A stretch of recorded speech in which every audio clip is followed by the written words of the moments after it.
Okay. Hi, Matthew. Hello. So, can you tell us a bit about who you are? Okay. My name's Matthew Painton. Uh, I'm uh, I've become what I call a deep adaptation coach. Mhm. Um, I've been coaching for about 6 or 7 years, um, and my practice has changed an awful lot recently, given the global situation, which is what we're going to talk about. Mhm. I've been living in Bulgaria. At the moment, I'm back in the UK looking after my dear old demented mum, but hoping to get back to Bulgaria soon. All right. So, I will have to ask you to elaborate on deep adaptation coach as a term. So, what does that mean exactly? Okay, so uh, about 3 years ago, I um, I was getting less and less satisfied with coaching in the normal um, manner. That basically helping people to be more successful in a broken world was just, I was very good at it, but it was less and less heart in it. And then I hit something of a sort of a wall and a depression or an anxiety. I had a period of anxiety where I really let the state of the planet into my being, and it triggered my nervous system. So I was in deep anxiety. Um, some days it was all I could do to get out of bed, to be honest. And slowly I did the work on myself and with others, with support from others, to sort of um, take this start to become present to what I was really intuiting about the state of the world and what's coming, which is, I would say that the planet's in a state of transformation, um, biological, economic, cultural. Um, the biosphere is changing, and this is normal on planet Earth, but it's not normal for us human beings or animals that are experiencing it right now. So that the first part of global transformation is collapse, and that's what I'm seeing now. Is the collapse of the Roman Empire took 300 years. Um, there's a great deal of uncertainty inherent to this about what's happening and how serious it's going to be. But I think more and more of us are coming into the zone of, wow, this is really serious. Um, so deep adaptation coaching is being with people who are in that state of bringing the state of the planet into their being and wondering how to respond appropriately and proportionately. Yeah. Yeah. So, I first discovered the term deep adaptation, I guess, through Jem Bendel. Yes, yes. And for those who don't know who he is or what that is, could you say a bit about that and how you came to be connected to him? Okay, so coming up to 2 years ago, Professor Jem Bundell is a sustainability expert, and he published a very brave paper saying that really this isn't, we might as well give up on sustainability, that the thing now is adaptation to what's coming, what's already in the pipeline unavoidably. And we're seeing signs and symptoms of that. The paper went viral and attracted a sort of a community of people, which is now, there's a Facebook manifestation called Positive Deep Adaptation. There's a professions network, which has got agriculturalists, teachers, facilitators, coaches, psychologists, different professions, which are starting to have the conversation of how do we adapt to what's coming. And me and a couple of people developed a website, which is a portal for people to find support and for what we call guides which can be yoga teachers, psychologists, shamans, whoever's sort of stepping up into this sort of collapse aware space to offer whatever support they can to people that are struggling or feeling anxiety or wondering what to do. So that's deep adaptation. So tell me more. I say tell me more as if I don't know. Yeah. For those who don't. What was your biggest frustration with coaching as normal? It's the elephant in the room. It's possible. I think, either consciously or unconsciously, this global transformation is happening. And it's quite possible for somebody to enter into a sort of period of coaching and not mention the global situation, as if they're going to reach old age on this wonderful time arc that we were all expecting. And I just couldn't have that elephant in the room anymore. I don't think that time arc is there anymore. Yeah, it's imagining that we're gonna somehow freeze time, right? And that these future 10 years in the future goals. Yeah, or that we're all gonna sort of get together and beat this climate change thing, or it's not going to unfold that way, I don't think. And there's a great deal, I'm not preaching it's going to be this way. There's a great deal of uncertainty, and that's one of the things I'm coaching with people, is how to live with uncertainty.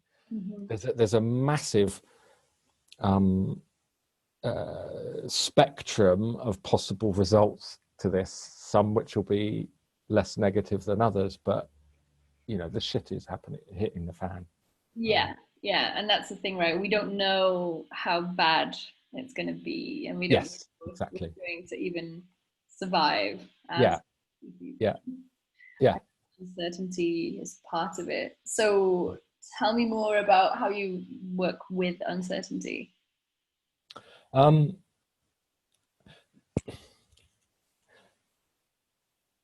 first of all, it's to sort of realize, I think there's a big threshold to cross, which is to realize that uncertainty is rising in the world. The world is becoming a more uncertain place. It's not a shortcoming of me to feel uncertain or to not know what's going to happen or to be waiting to see how this unfolds, because uncertainty, it's non-linear, it's chaotic, all kinds of feedback loops are sort of coming into play. So realizing it's the world that's becoming uncertain, and that gives us a sort of, it's not my shortcoming, it's not, and it's not a lack of information. And then to look at how uncertainty arises in the body and how it triggers the nervous system. And there are all sorts of practices and exercises we can do to practice being with uncertainty, with grief, with fear, and to practice the opposite, the gratitude, the presencing, the spiritual practices which can keep us even and resource us to be present. So it's across. So uncertainty tends to trigger us into exhilaration or anxiety. We can all think of uncertain situations that have been an opportunity or a threat. So it's looking at ways to frame it so that we can lean into the exhilarating opportunity side of things rather than just anxiety. Could uncertainty also lead us into helplessness, in a fatalistic way, right, of world? Yes. And there's another section of my coaching. I'm using a meditation technique called Wider Embraces, which was developed by a dear friend of mine, Stina Durrell.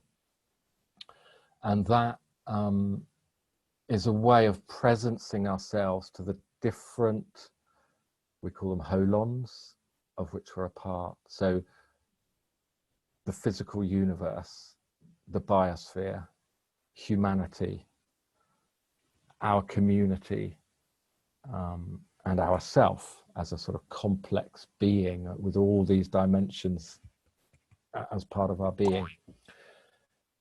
Sorry about the pings. I thought it was.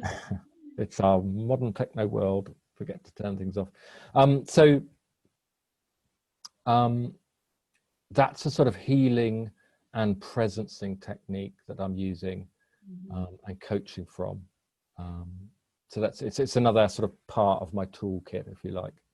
Yeah, and you've used that one on me, and I thought it was very nice. Yeah, I mean, like I say, it's like a guided meditation, but it goes. Yeah, I remember feeling very expansive, very much like I was being held by the universe. Yeah. But it's theoretically, we can appreciate that the universe isn't broken and that planet Earth isn't broken. And science has taught us that, you know, that we live in this sort of fractal universe from the many scales of resolution which aren't broken. It's all unfolding, but there are these broken places, and to be present to that with love, we need to resource ourselves in the unbroken places.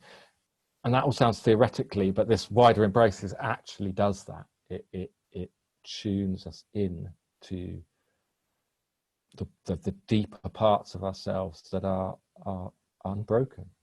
Unbroken, yeah. Yeah, so you're saying the laws of physics still apply, right? It's not like we're so uncertain that we have no idea what will happen if we drop this ball. Exactly. Yes, exactly. Yeah. That would be really hard to deal with. Like the matrix is broken and there's just stuff flying around the room. The laws of physics no longer apply. Yeah. I mean, nothing would surprise me this year. I don't know about you. Yeah. So for you as a deep adaptation coach, what are the biggest, I don't know, things people bring to you?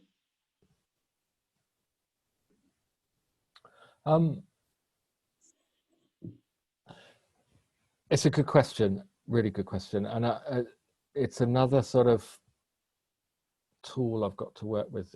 I think most of us have a foot in more than one camp. And what I mean by that is business as usual. We have to make our way in the world, even if we know it's fundamentally fucked up and terminal. We still have to make our way in that. And then there's this other level of sort of fear and anxiety and grief and the things that we avoid about the global situation and likely futures. And then there's a third camp where we're actually thinking about transformation. Well, what needs to change here? So we have to get all three lined up. So somebody might come to me with, you know, a career change, or you know, we have to deal with our lives. We have to make our way in the world. But there's these other levels of aspiration, ambition, and undigested ness about the state of the world. And I work intuitively and go to where is most needed. But to look at all three of those and get our feet firmly planted, so there's less cognitive dissonance between business as usual and the way we know things should be. Yeah, and it makes me think of the three stories as part of the work that reconnects, right? Yes. Balancing those three things. Yes, exactly. So yeah, just for people who don't know what that is, yeah, so business as usual, the great unraveling, and then the great turning. So kind of the two sides of the coin of change, I suppose. Yeah, it's hard. How can we, I don't know, bridge that gap? So, you know, on the one hand, when you think everything's going to shit and we see it unraveling, but you still got to pay the bills. How do we deal with that? Well, I think we have an almost infinite potential to compartmentalize and to distract ourselves, and and I think a lot of people are in that zone of there's no point in thinking about all this or unraveling or really feeling it because I can't do anything about it. So then we try and make our way in business as usual, but it's not fulfilling, and we know that we're kind of living a lie. So there's some work to do, which at first is pretty unpleasant, about presencing ourselves to the real situation and letting go of the blinkers. So that's work in itself. But once you've done that, there's an aliveness and an exhilaration that comes as well, that actually I'm not putting this off anymore. And there are all sorts of, once you've become present to that, there are all sorts of changes, things we can lean into, risks we can take, changes we can make. But it's like it's going through the valley first of how serious things are. And different people have different capacity to go through that valley. So that's part of what I'm doing, is increasing the nervous system and our ways of expressing feeling and grief and anxiety, so that we can get into better alignment and respond appropriately and proportionately. Yeah, you mentioned earlier the word practicing uncertainty, right? Like it's a muscle that we can train. Exactly. Yeah. And the nervous and our emotions is, as a society, we're death avoidant, but when you do the work and sort of start thinking about death, how's this going to end? What does extinction mean? Yeah, the pain of it. Yeah, the pain of it. It takes time and space and courage to feel our way into that. But on the other side of it is an aliveness that's worth having.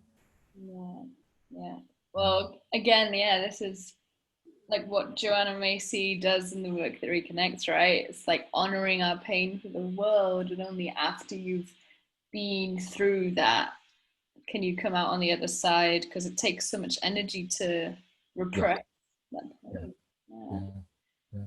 So yeah, we all have shadow, and if we don't do this work, it's going to be much worse down the line. It's better to do it now. Now is the time to do this kind of work. But as a society that avoids its shadow, we're seeing what the result of that is, right? Exactly. Yeah, exactly. So that's critical work. Yeah, definitely. Well, saying shadow now reminds me of your model that you've created, so the 5 elements model of transformation, and I'll just share it on here. Just give me a second.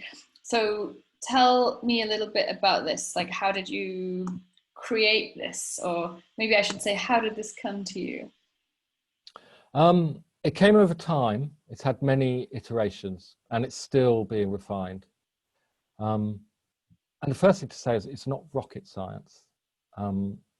And the way I language it, one of the things I encourage people to do is put their own language and ideas.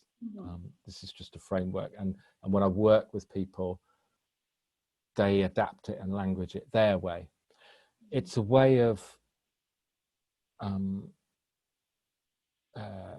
breaking apart the overwhelm and dealing with it in chunks, and looking at where we're well-resourced and where we're feeling vulnerable. So I would, for example, look at this and say, okay, engagement, body earth, I've got some, I don't know, I've got my shed full of tools for the apocalypse. But then on the other hand, if I look at the feelings water part, I might realize that I'm not really processing the grief, for example. Exactly. So it starts off as an inquiry. What are the feelings around what's happening, and the deeper feelings, and making space to feel our way into this. And there's a sort of letting go, there's flow in water. Feelings are water. If we let our feelings flow and practice that, including the dark feelings, then gratitude gets to flow as well. And in understanding, in mind, we know that the information ecosystem is terribly polluted at the moment with misinformation, disinformation, conspiracy, you name it, it's there. So, and there's a kind of unlearning that's needed. Clearly, there's something about our model about the world, the way we think about life on Earth and being human, that's wrong. So we need to make better sense of it all. So what are the skills of sense making that we can improve? Who do we what sources do we trust? How do we trust our own instinct and intuition? All that kind of thing. Resistance is fire is about our values. In all this uncertainty, the one thing we can be certain about is our values: justice, truth, kindness. And when we lean into them and become inflamed with those, we can shine a light into this uncertainty and for other people. And Black Lives Matter and Extinction Rebellion are sort of collective expressions of these values. And I've already mentioned the center, which is connecting with all that I am and resourcing ourselves in the unbroken places, like properly resourcing ourselves energetically, spiritually, emotionally, so that we can be present and be of service. This model would be first an inquiry, sort of how balanced am I? Yes. Yeah. Where do you feel vulnerable? So for me, I'm really vulnerable in the earth. I'm really strong in the feelings, and I've got a good sense-making capacity, and lots of groups that I'm making sense with. Spiritual, I do the meditation, but I fear food shortages, and I kind of want to be on land, growing my own food, but that's my vulnerability. Yeah. So that's we start to map out, where are we strong, where are we weak, where are we vulnerable, and then there's practices for each, things we can do once we start to map it out in each zone. So in a way, this kind of coaching can be very deep spiritual, but it could also be very practical, right? Exactly. Yeah. Exactly. It goes to where it's needed. It adapts to the whoever's in the space. Yeah. And I'm not towing the line. I'm not prescriptive ever in what, the only thing I'm ever doing is evoking my client's wisdom and supporting and expanding that. Exactly. I feel like this could be used with groups that were, creating a self-sustaining community, for example. Exactly. Really nice. That's why it's got this personal to the collective. This is all, we've been highly individuated by modern capitalist society, which has been wonderful. It's had, wonderful. But pros, I suppose. As the things get more and more stressful, the collective is going to become more and more important. Yeah. And an organization such as XR stands in resistance. It's inflaming us for values, but there's a high burnout, and also there's people within that organization that stand more in each of the different frames. So it's getting the synergy and getting them talking to each other and having conversations across frames that works in the collective space. So I also noticed that you have this shadow side over here. So Yeah. tell me more about this, the shadow side of the 5 elements. Okay, so as environmental and social stresses increase, then there's a fear-based reaction that any one of us can have. We've all got this going on to some degree. So it's kind of, it's an inquiry into the dark side and how the shadow's manifesting in us. I've named them this way. Again, I get clients to rename them. But the shadow of emotions is denial and just distraction. The shadow of resistance is opposition. Mm-hmm. So we start to other groups or blames and scapegoats and We that kind of see a thing. lot of that going on at the moment. Exactly. Tribalism. Yeah, exactly. And the shadow of sense making is delusion. And we can see a lot of that about at the moment. So how do I know I'm not deluded? Or, you know, I can assume that I am deluded to some degree. So what do we do with that? And how do we make better sense? Yeah. And the shadow of engagement and the material is survivalism and competition. And how am I going to survive even at the expense of others? That's the kind of, the shadow of spirituality is spiritual bypassing, sort of uninvolvement. It's all it's all Maya, it's all illusion, and sort of perpetual positivity. Yeah, so like the toxic positivity. Yes. Or yeah. Yeah. And again, it's to accept that I've got all of that going on in me and you've got it all going on in you. And if we don't do the work, and just naming our fears in this way can really say, oh, right, that's what I've got to watch out for. Yeah. This is the work I can do to. Well, I mean, I love this model, so I want to know, how are you going to spread it out into the world? Well, I've done some workshops with it. Some of them are recorded. I'm doing some more workshop with Deep Adaptation guides, using the model. We're launching our website, so I expect to get a lot more engagement through that. And at the moment, it's one client at a time.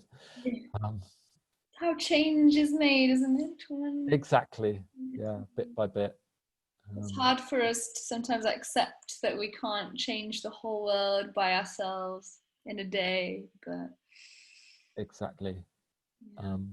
But we can change the world in us, and that's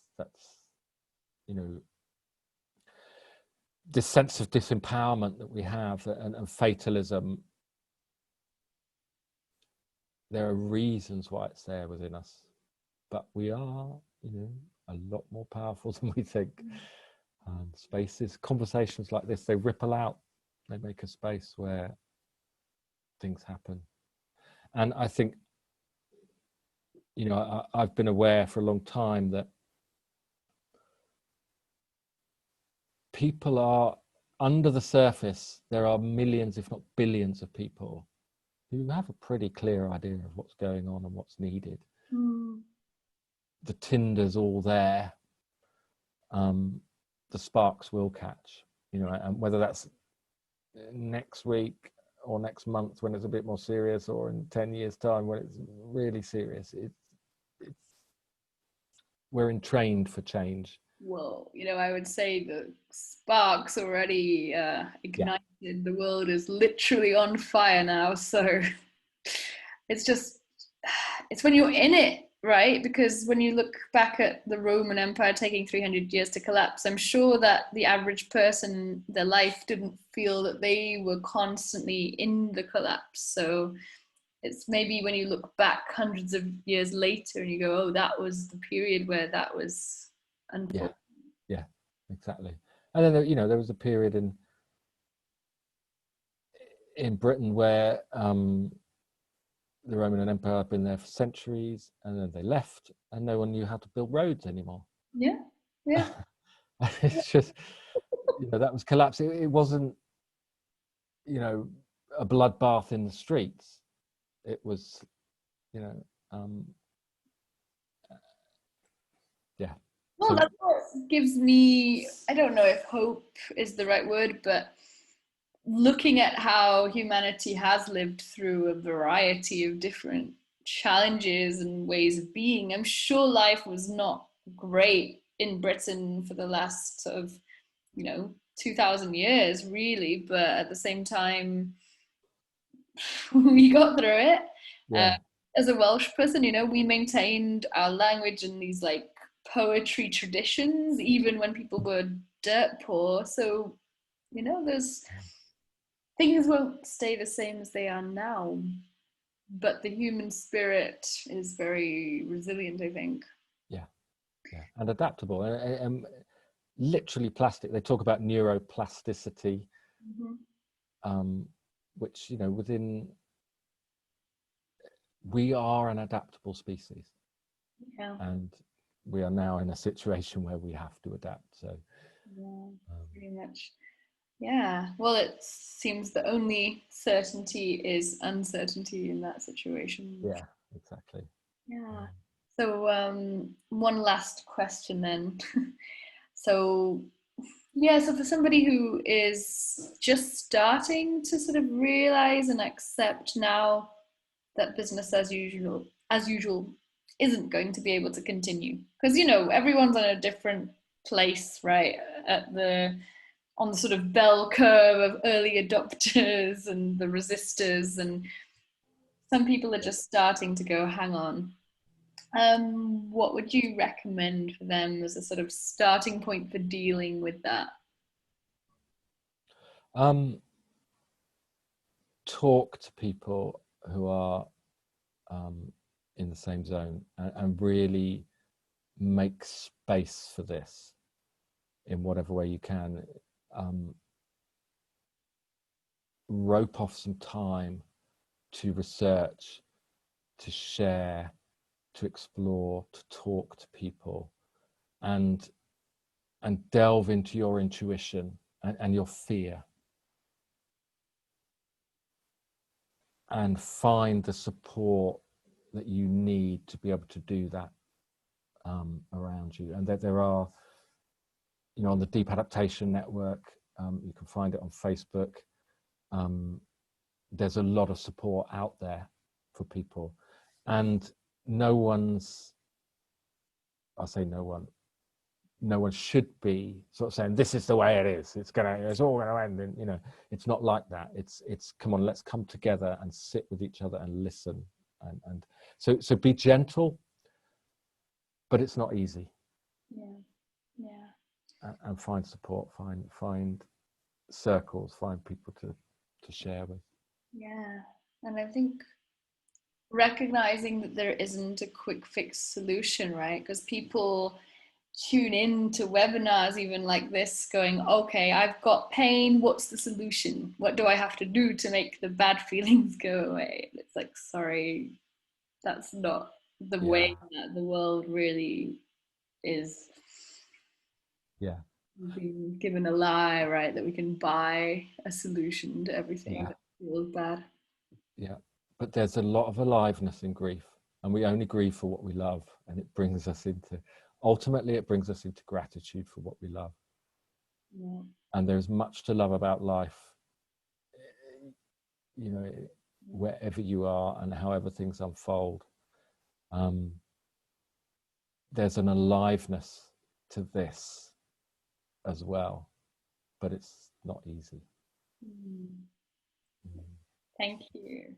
All right, well, I'll include some details for how people can find out more about deep adaptation coaching and what you do. Lovely. Thank you.